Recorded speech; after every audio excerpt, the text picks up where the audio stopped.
చొప్పదండి నియోజకవర్గం గోపాలరావుపల్లిలో రైతులతో హరీష్ రావు ముఖాముఖి.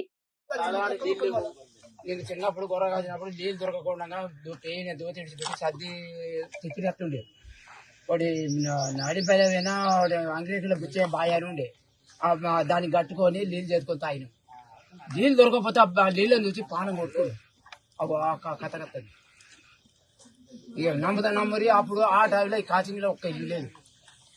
నీళ్ళు దొరకకపోతే పత్తికుంట పోయిన నీళ్ళు గొర్ర కొట్టుకోకపోతే వాళ్ళు ఒడ్నాళ్ళు తడి విడిచిపెట్టారు. లజవులు అయినా అప్పుడు మీసిన పొరాళ్ళు వెనకటి కాలం అయ్యో అలాంటి పెద్ద కోపం అతను కొడతారు చేస్తారు అని చెప్పి కాలం వస్తుంది. అది కాలం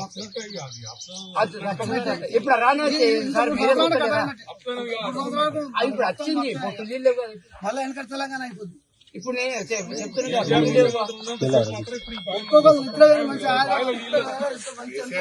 ఎరువుల తిప్పలు లేకుండా కరోనా ఇప్పుడు పొలాలు కొన్ని జాలు పడితే సైన్ మిషన్ తీసుకొస్తున్నారు నీళ్లు